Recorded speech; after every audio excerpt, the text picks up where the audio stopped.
विजय वट्टेटीवार ने कहा कि ओबीसी समाज की विभिन्न मांगों को लेकर सकल ओबीसी महासंघ विदर्भ के 11 जिलों में आंदोलन करेगा। संगठन ने रिक्त पदों की भर्ती, जनसंख्या के अनुसार बजट प्रावधान और किसानों के मुद्दों पर सरकार से तत्काल कार्यवाही की मांग की है।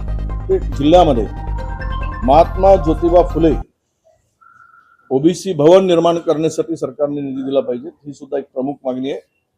आणि यामध्ये ओबीसीचा 1 लाख पदाचा बॅकलॉग आहे, ते सरकार भरतच नाही आहे। आणि त्या 1 लाख पदाचा बॅकलॉग पूर्णतः त्वरित भरावा, कारण नेहमीच महायुतीच्या सरकारकडून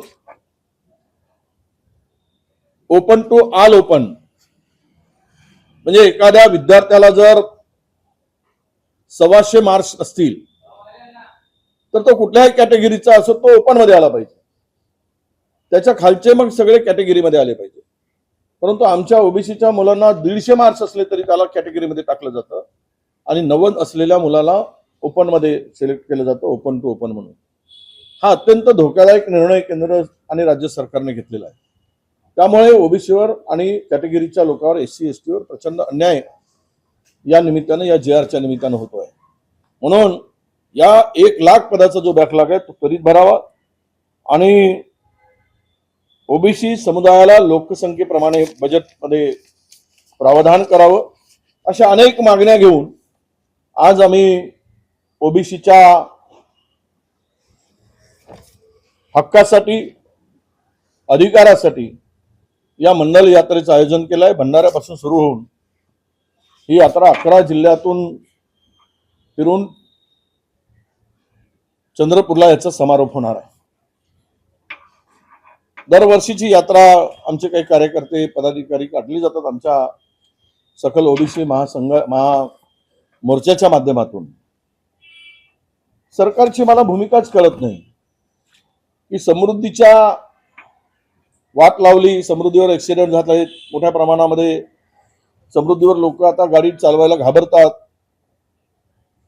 काय दोष आहेत ते कळत नाही। आता समृद्धीचं एक्सटेन्शन करून भंडारा, गडचिरोली, नागपूर, आपला चंद्रपूर, गोंदियापर्यंत याचा मार्ग साठी जवळपास विदर्भामध्ये 5 पॅकेज 5-5 हजार कोटीचे, 30,000 कोटीची कामं, आणि मोठ्या कंत्राटदाराला फायदा मिळवण्यासाठी ही कामं छोटी नाही, क्लब करून 5-5 हजार कोटीची कामं।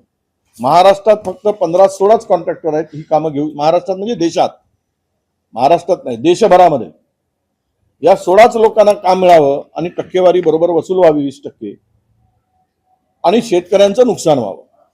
या ठिकाणी भंडारा, गोंदिया, चंद्रपूर, गडचिरोलीच्या सर्व शेतकऱ्यांनी त्यांच्या जमिनी देणार नाही असा निर्धार केला। सुपीक जमिनी आहेत, सिंचनाखालच्या जमिनी आहेत, जमिनीचे दर आता 25 लाख ते 40 लाख 50 लाख रुपयापर्यंत गेलेले आहेत, आणि सरकार मात्र त्यांना 30 लाख प्रति हेक्टरी जर मोबदला देत असेल तर त्या जमिनी ते भूमिहीन होतील, बेघर होतील, उद्या रस्त्यावर उतरतील, आणि या बळजबरीनं जमिनी मोजण्याचं काम 400-400, 300-300 पोलीस लावून या समृद्धीची मोजणी जबरदस्तीनं सुरू आहे। ते गडचिरोली, चंद्रपूर जिल्ह्यात सुरू आहे, भंडारा जिल्ह्यात सुरू आहे, आणि या पद्धतीनं सरकारने बळजबरी करून शेतकऱ्याचा गळा घोटण्याचं काम सुरू केलं आहे।